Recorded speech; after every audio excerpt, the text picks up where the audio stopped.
So big pass இன்னைக்கு எபிசோடில் யார் யார் எந்த ஆர்டரில் சேவ் பண்ணப்பட்டாங்க, முத்துக்குமாரை சேவ் பண்ணாங்களா இல்லையா அப்படின்ற மாதிரி பல கேள்விகள் இருக்குது. அது எல்லாத்தையுமே டீட்டெயிலாக பார்க்க போகிறோம். வணக்க மக்களே, நேஷ்னல் உச்சிலிருந்து உங்கள் மணிவண்ணன். சேனலுக்கு புதுசாக இருந்தீங்கன்னா சப்ஸ்கிரைப் பண்ணிடுங்க.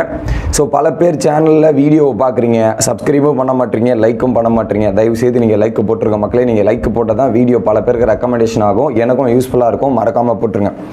ஆக்சுவலாக இது வரைக்கும் தமிழ் பிக் பாஸில் சாட்டர்டே எபிசோடில் எந்த ஒரு சேவையுமே நடக்கலை. ஓகே, நடக்கவே இல்லை.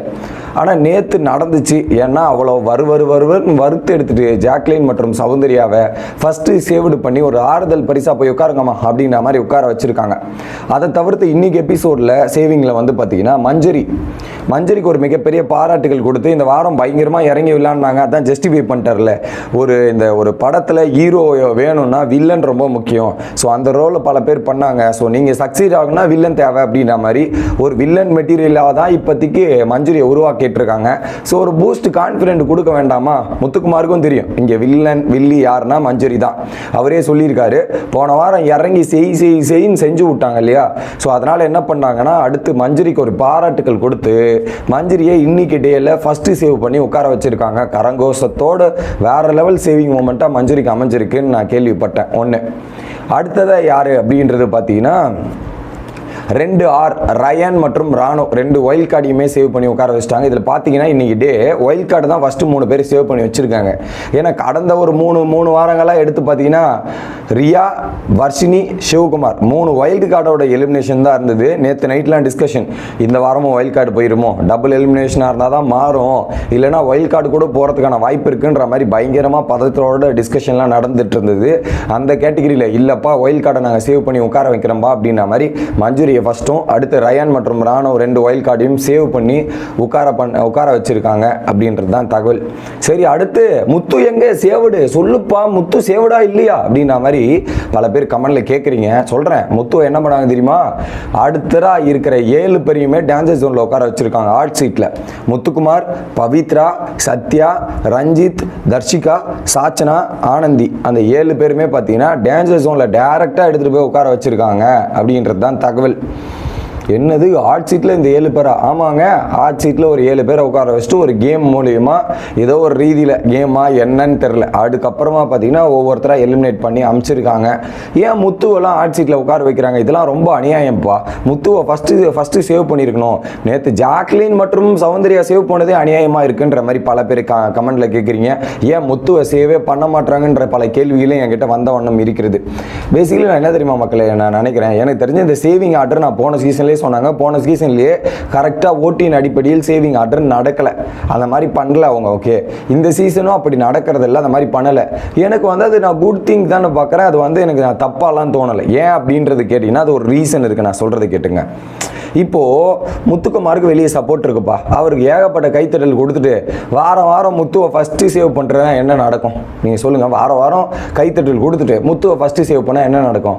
அவ்வளோதான். முத்துக்கு கான்ஃபிடென்ட் இருக்கிறதுல அவர் அப்படியே இறங்கி ஆடுறாரோ இல்லையோ அது 2வது பட்சம். ஓகே, அவர் பாட்டுன்னு கான்ஃபிடென்ட்டோட சுற்றிட்டு இருப்பார். முத்து யாருமே இறங்கி அடிக்க மாட்டாங்க கேமில், புரியுதா? கேமில் இறங்கி டைமென்ஷன் அப்படியே இருக்கும். ஐயோ முத்து வேற கைத்தட்டல் ஆகுது, நம்ம போய் செஞ்சோம்னா நம்மளை செஞ்சு விட்டுருவானுங்களோ, நம்மளை போட்டு காலி பண்ணிடுவாங்களோன்ற ஒரு பயம் இருக்கும். ஓகே, இப்போ நீங்கள் அதை ஒவ்வொரு வாரம் ஒவ்வொருத்தரை ஃபஸ்ட்டு சேவ் பண்ணும்போது என்ன நடக்கும்? ஓகே, நமக்கு சப்போர்ட் இருக்கு போலன்ற மாதிரி அவனே நம்பிடுவான் ஒரு பாயிண்டில்.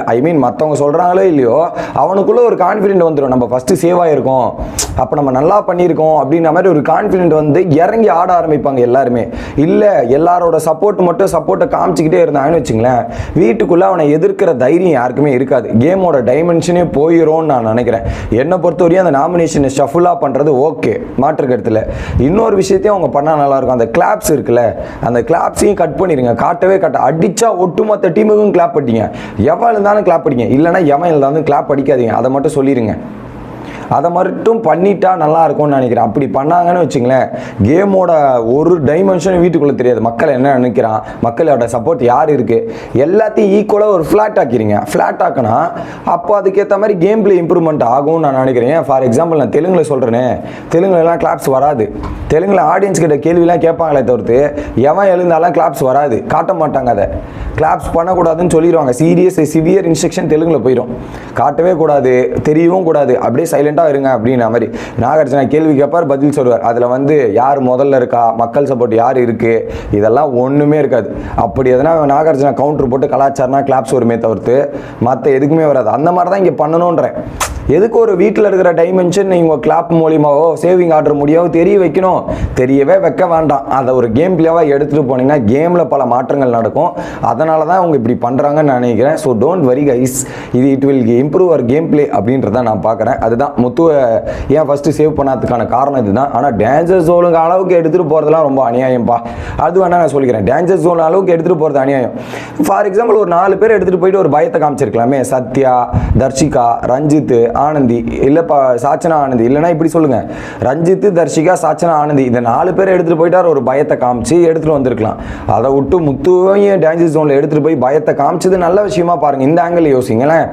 முத்து வந்து பெருசாக தெரில, நம்ம வெளியே தெரியாமல் இருக்கும் போல, அதனால தான் டேஞ்சர் ஜோனில் இருக்குன்ற மாதிரி முத்து அடுத்த வாரம் இறங்கி ஆடுவாருன்னு பாருங்க. அப்படி பார்த்தா கூட நல்ல விஷயம் தானே.